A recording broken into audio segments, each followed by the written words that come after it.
এই ঠাকুরটা একটু অন্য ধরনের, খুব সুন্দর ঠাকুর, একটু অন্য আইটেমের, আলাদা, সব দুর্গার থেকে একটু আলাদা। দুর্গা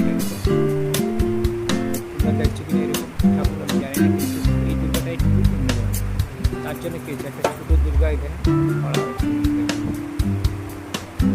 এটাতে পূজা হচ্ছে, আর এটা হচ্ছে একদম খুব আলাদা একটা দুর্গা। খুব সুন্দর ঠাকুরটা, দেখার মতন।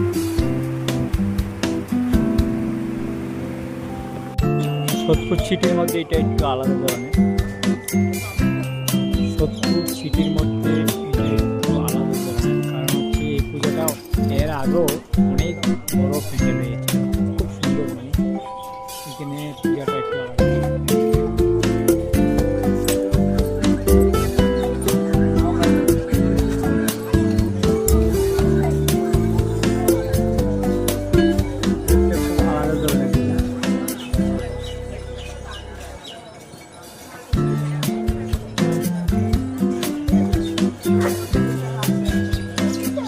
Very nice. পুজোটা মনে হচ্ছে চারিদিকে মানে বাড়ি আসছে, খুব সুন্দর পূজাটা। দেখে না, ভিতরেও আমি দেখাচ্ছি, প্যান্ডেলগুলি একটু আলাদা ধরনের।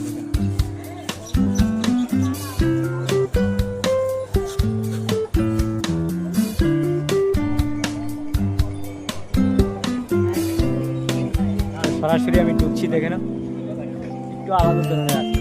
মানে সোদপুর সিটির মধ্যে সবচেয়ে বড় পূজাই বলা যায় এটাকে। এই ধরনের পূজা এখানে নেই, এত বড় প্যান্ডেলও হয়নি, আর এত বড় নাই, নেই। আশা করি কলকাতাও নেই, কলকাতার সব জায়গায় পাওয়া যাবে না। এটা একটু আলাদা ধরনের।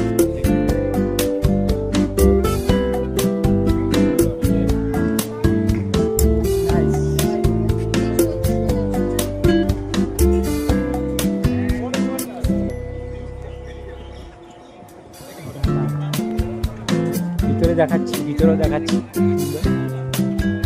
দেখো ভূতের দেশের মতো, যেরকম ভূত থাকে না, এরকম।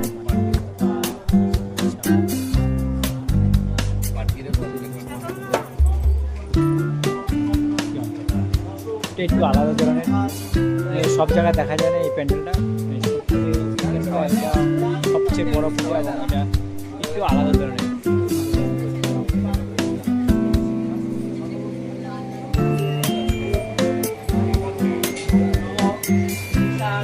এখন মহাষ্টমী, মহানবমী হচ্ছে, পূজা শেষ হয়ে গেছে, আর আমি পরেই ভিড় হয়ে যাবে, এই জন্য সরাসরি সবাইকে দেখাচ্ছি। একটু আলাদা ধরনের।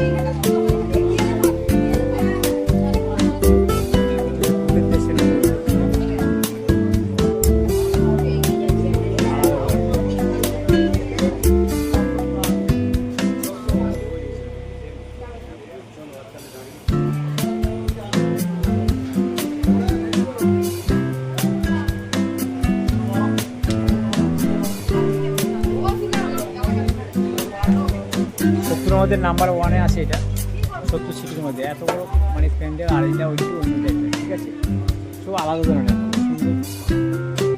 থ্যাংক ইউ ভেরি মাচ, সবাই ভালো থাকবেন।